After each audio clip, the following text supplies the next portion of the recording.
With rising racist attitudes in the 1950s, the United States government passed openly racist laws to support the strong opposition to immigrants. This program, designed to stop and deport the entry of undocumented Mexicans into the United States, is known as Operation Wetback.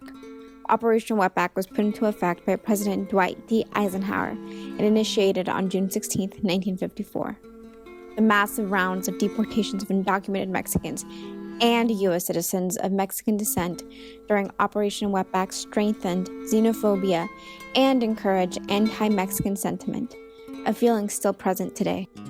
Firstly, Operation Wetback was a one-year government-sponsored project that led to the deportation and voluntary departure of hundreds of thousands of Mexicans in 1954.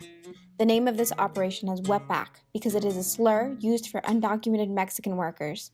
During World War II, the United States faced shortages in agricultural labor because of the demands for almost everything during the war. As a result of this high need for workers, the United States established a mutual program with Mexico to import braceros, male Mexican field workers.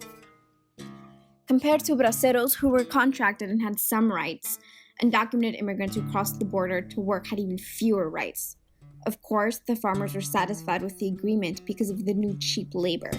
Being illegal versus legal was what distinguished Mexicans within the American society. But in 1954, both undocumented immigrants and Spanish-speaking citizens were deported regardless of legality. Secondly, to understand how this project came out to be, we have to analyze the impact of the United States Border Patrol. The Border Patrol was created in 1924, and it has been a leading force in creating anti-Mexican sentiment. It is important to note that one of the goals of the Border Patrol was to present themselves as guards of American society to protect Americans from the so-called dangerous Mexicans.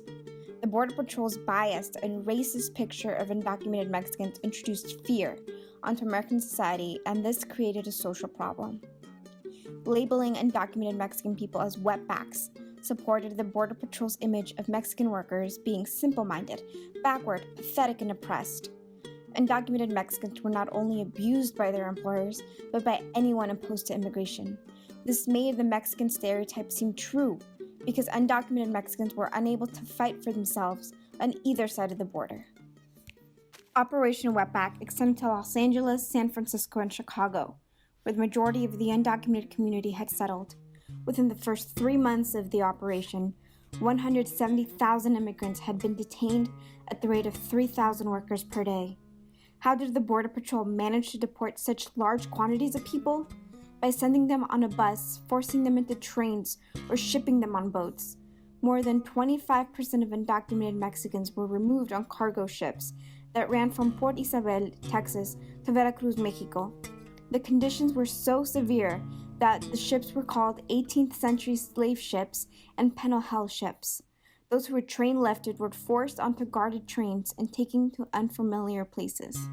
Thirdly, before Operation Wetback became law, politicians fought to keep this negative image of Mexicans alive.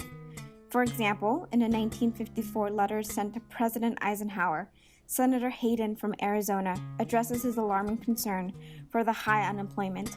In his letter, Hayden blames the 3,700,000 unemployed population on the influx of wetbacks out of Mexico, who are here illegally. Hayden asked to have the 3 million undocumented workers rounded up and deported, with the intention of having these jobs available for U.S. citizens. Next, it is important to mention that the fear created against Mexicans even caused groups of Mexican Americans to support Operation Wetback. Mexican U.S. citizens blamed Mexican immigrants for being the cause of their socioeconomic problems. They claimed that undocumented workers materially retarded their assimilation. As a result, Americans feared that Mexicans would take advantage of U.S. citizen resources for their own good. For example, officials in California believed Mexicans were a drain upon public resources, and others thought that Mexican immigrants were more likely to commit any crime, such as burglarizing farmhouses, stealing fruits and vegetables to survive.